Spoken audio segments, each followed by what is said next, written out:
It's Ken Harbaugh with the MeidasTouch Network. It is day 5 of America's war with Iran. We still have not heard from the Trump administration about what the plan is from here. The rationale has swung from regime change to thwarting an imminent attack to eliminating the nuclear threat, which we were told was obliterated after we bombed Iran last summer.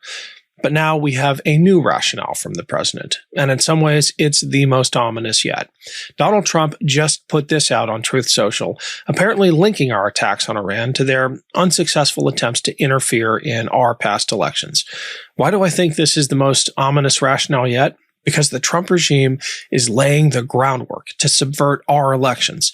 They will accuse foreign powers of trying to interfere and then use that as justification for extraordinary executive powers to protect and secure those elections. This is as Orwellian as it gets. The Trump regime knows that free and fair elections will end their reign, and they will do anything to stay in power. This isn't conjecture. It isn't paranoia. We now have the playbook, a leaked 17-page blueprint authored by close associates of the president on how to deploy those executive powers under the claim that our elections are being threatened by the outside. Former Republican Congressman Denver Riggleman said this could happen. His book, The Breach, which came out in 2022, wasn't just about the January 6th conspiracy. It was a warning about how those in Trump's orbit learned from that failed coup and are developing their game plan for the next one. This is one of our darker episodes lately. I try to end on a high note, but brace yourselves. Here's me and Denver Riggleman. Denver, as always, thanks so much for joining us. Usually we are smoking and joking when we do these, but America is at war. And I'll never forget the feeling of waking up my girls on Saturday morning and telling them what we were embarking on as a nation. That is a sickening feeling as a father, especially knowing that we are now led by the most incompetent, corrupt, immoral regime in American history, and we are putting the lives of American men and women, not to mention innocent Iranians and civilian collateral damage, we're putting those lives in the hands of these clowns. You have raised another specter, though, that is every bit as terrifying as our mismanagement of this conflict, which is the management of it as an excuse to steal an election. We're already getting indicators from inside Trump's orbit, this 17-page leaked blueprint to steal the election. You predicted this years ago. This was one of the chess pieces you described as being put into play to declare, well, you tell us the story, some kind of an emergency to exercise extraordinary powers over America's elections. You know, there's so much to unwrap here, Ken, and thanks for having me always. So guess what I have right here? It's so funny. The draft executive order. So I read it, right?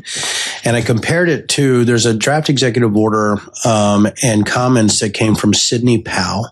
Yeah. After the famous December 18th, 2020 meeting in December 2020.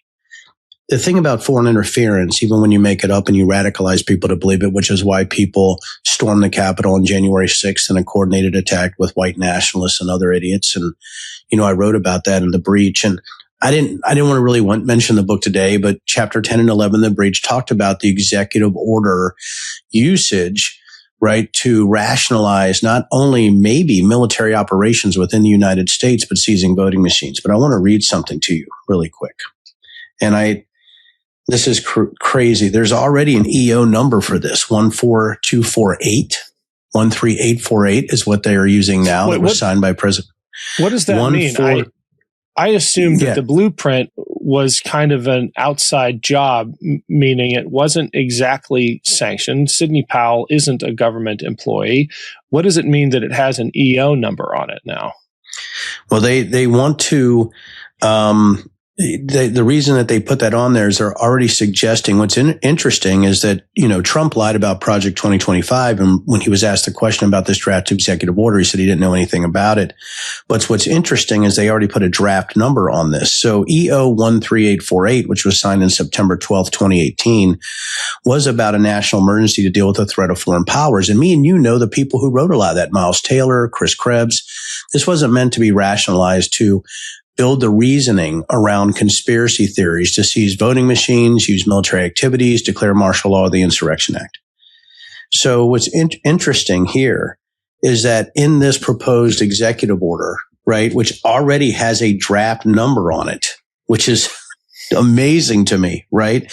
And it's utilizing a legitimate EO that was used, might have been used for nefarious purposes, but it talks about this, and this is where you're going to freak out, Ken, and I want you to ask me a question of this. There is now clear and compelling evidence from court cases and forensic analysis that these threats, talking about foreign threats in the prior paragraph, foreign threats being actually penetrating voting machines, have not been mitigated, but instead have intensified. That is a specific lie. That there is no forensic analysis on earth that rationalizes or proves that there was any coordination or hacking or any overturning of an election in 2020.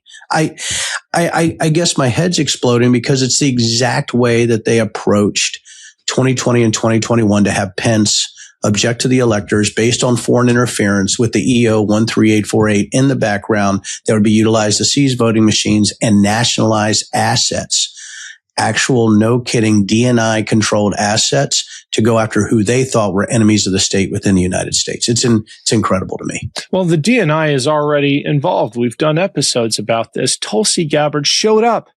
The head of our national intelligence architecture shows up in person at the Fulton County Elections Board to confiscate voting records, which is an extraordinary action for an official whose primary objective is looking outward at external threats. And we raised the alarm at the time that this wasn't about feeding Donald Trump's paranoia about 2020. It was a dry run. It was a rehearsal for what's coming next. And it turns out part of what's coming next is a war with Iran and a tweet or whatever they're called these days from Donald Trump saying Iran interfered in the elections. This is what they get for it.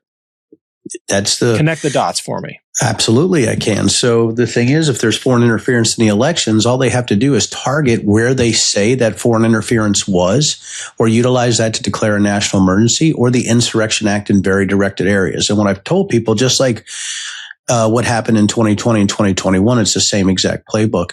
So what they're going to do is they're going to say there's only specific swing districts where this happened. They don't have to, I have people say, oh, Denver, it's all 50 states. How can they do this? No, it's not that at all. All they got to do is manipulate certain counties and certain districts to change the whole flavor of the election, which means seizing voting machines, saying we're not going to allow mail-in ballots there, which you've seen also. But I'm going to read this sentence, and this is what they're going to utilize. When they're talking about, there's a whole paragraph in this 17-page draft that's insane. It's literally insane. But the last sentence is what they're going to use. That all this stuff they found, which is a lot of conspiracy theories, absolutely made up, okay? This constitutes an unusual and extraordinary threat to the national security and foreign policy of the United States. It's Ken with a quick break to tell you about my Substack page, where you'll find bonus episodes and other exclusive content. And subscribing is a way to support this show directly without us having to rely on advertisers. For those of you who have signed up, thank you so much. It is growing harder and harder to rely on traditional media. Just look at what has happened over at CBS. So independent news is going to have to make up the gap. And if you believe in what we're trying to do here in the interviews and the commentary that this show brings you, please consider pitching in. It's free to sign up, and that itself is helpful because popular shows get recommended even more people. And if you're able to afford a paid subscription, they start at $8 a month. Every dollar goes back into what we're doing. Thanks for helping out. Now what they're doing is they're setting up reasoning that about authorities. There's domestic and foreign authorities based on the intelligence agencies or the law enforcement agencies. They are setting up a framework where, since it's an unusual and extraordinary threat, that they're going to skip any type of rule of law or any type of actually proof and say, hey, we now can employ these assets, suspend elections because of the extraordinary threat posed to the United States. Those are the dots that I've been connecting for some time, that they're not going to use. There's no satellites taking votes. There's not, 50 states being penetrated with cyber attacks, Ken. This is a process and lawfare taking through disenfranchising voters, through made-up conspiracy theories and radicalization, using executive orders to generalize the powers in a way that's very difficult to push back against. And we already know, we've seen it over the last few days, that the president has extraordinary powers in this domain, extraordinary powers to make war within a limited time period. And I think the American people are going to find out really soon that the power of executive orders and the declarations of emergencies like this gives the executive the authority to end run Congress, the courts, do all kinds of things that we just assumed were constitutionally constrained. That turns out I don't think they are. Buddy, it seems like our entire institutional order has just collapsed. Whether it's the Supreme Court, whether it's a Congress that doesn't want to act. I feel like we almost have this phalanx of, executive, judicial, and legislative bodies that simply want to get along, follow along to get along because of their fear of Trump, or they're just worried about reelection, or they think it's just going to go away. It's not. He has 3 more years to do this, my friend. And I just don't see, I think some people are hoping it just goes away. But when they're talking about they're doing just the same thing as President Biden in this draft EO, I don't know. I don't know how you stop it, right? Unless you have a massive court presence. But even then, if he just ignores the court orders in the Supreme Court, who is going to stop DHS or a joint domestic and foreign, right? A joint domestic and military operation to seize voting machines? Who in the United States is going to stop it? Sheriffs, local law enforcement? How are you going to stop it? And then you just have to go back and litigate it. They've already done the damage. I don't, again, buddy, I just don't see who's going to stop this right now. And I think that's a bit of my fear.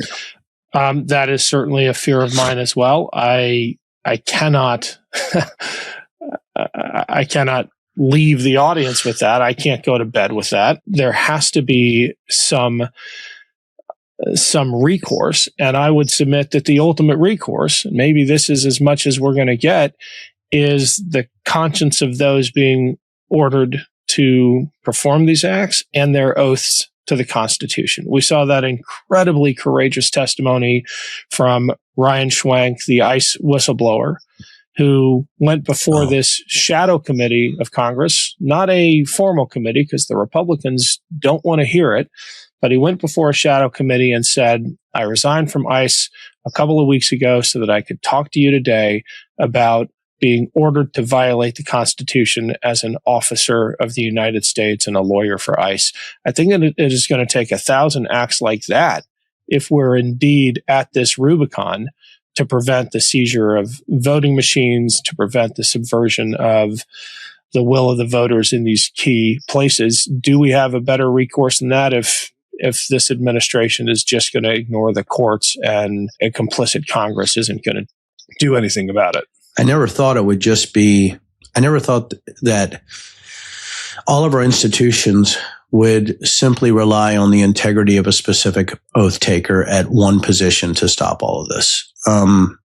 Especially at the Supreme Court rulings. I think the immunity rulings have given Trump this sense that he can do anything he wants. And you've seen his narrative become more and more extreme, right? I can break countries. I can do what I want. Nobody can stop me.